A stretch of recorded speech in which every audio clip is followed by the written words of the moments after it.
दक्षिण में लिखी गई राम कथाओं में महर्षि कम्मन की राम कथा है इरावतारम, इराम अवतारम। उसमें एक बहुत अद्भुत प्रसंग है जो वाल्मीकि रामायण तुलसी रामायण में नहीं है।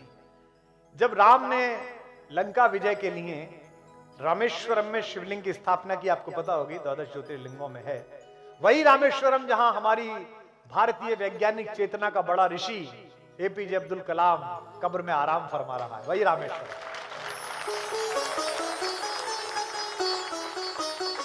जब उन्होंने शिवलिंग की स्थापना की तो उन्होंने कहा कि आसपास कोई आचार्य ढूंढ के लाइए, कोई पुजारी, कोई ब्राह्मण ढूंढ के लाइए जो मेरा यज्ञ करा दे।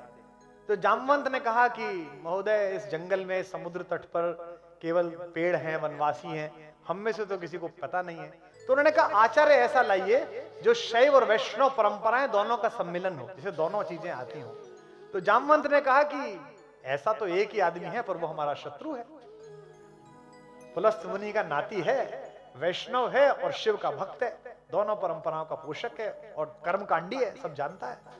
तो राम ने कहा कि एक बार जाके देखिए, बात करके देखिए। तो ये इरावतारम में कथा आती है, कितनी अच्छी है। दुश्मन भी हो तो ऐसा हो, सामने वाला भी, हाथ में आंख में पानी नहीं, हाथ में खंजर नहीं, आंखों में पानी चाहिए। राहत भाई का शेर है, हाथ में खंजर नहीं, आंखों में पानी चाहिए, ऐ खुदा दुश्मन भी हमको खानदानी चाहिए।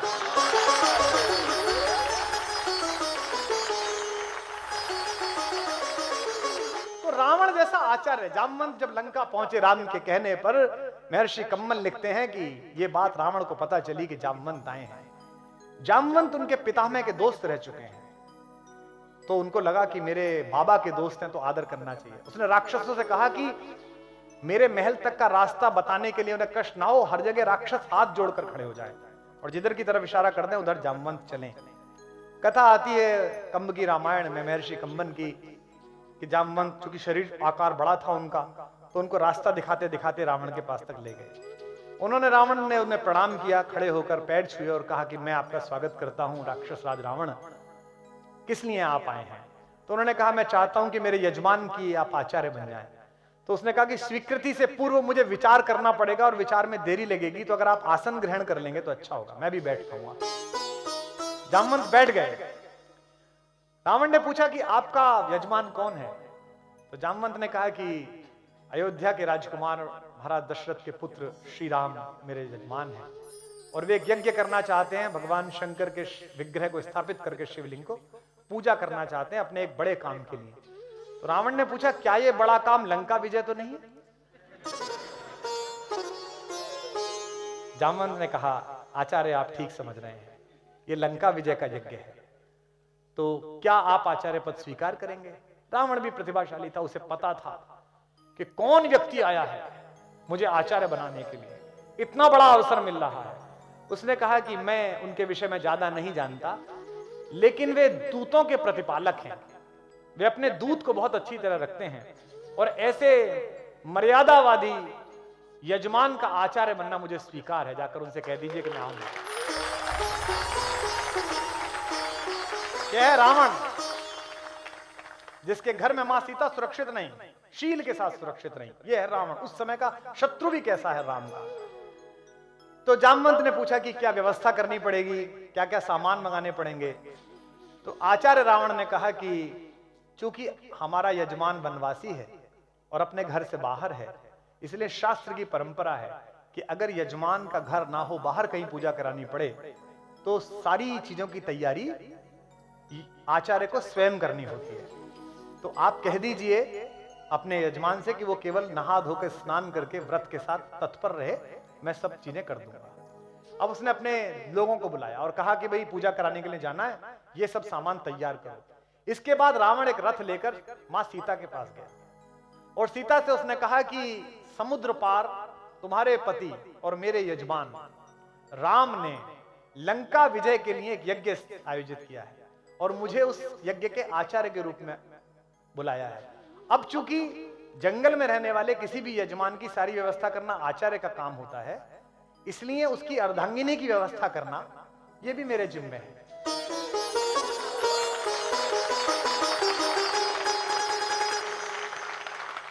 तो ये रथ खड़ा हुआ है, ये पुष्पक विमान है, तुम इसमें बैठ जाओ, लेकिन तुम ध्यान रखना वहां भी तुम मेरी ही सुरक्षा में हो, मेरी ही कैद में हो, और मैं आचार्य रावण तुमसे ये कहता हूं कि तुम मेरे यजमान की अर्धांगिनी के नाते, अर्ध यजमान के नाते इस पर बैठ जाना।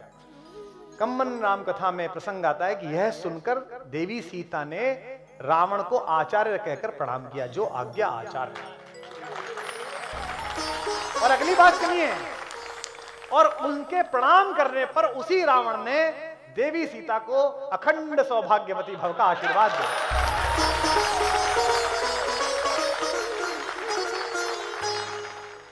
तो जब रावण पहुंचा राम के पास आचार्य बनकर, आचार्य रावण जब पहुंचे तो दोनों भाइयों ने उठकर आचार्य को प्रणाम किया और कहा कि आचार्य, मैं आपका यजमान राम आपको प्रणाम करता हूं।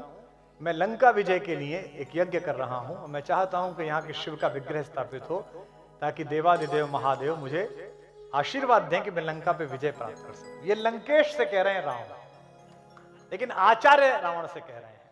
आचार्य ने कहा कि मैं आपके यज्ञ को पूरी तरह संपादित करूंगा और ईश्वर और महादेव चाहेंगे तो आपको उस यज्ञ का फल प्राप्त होगा, ये रावण ने कहा।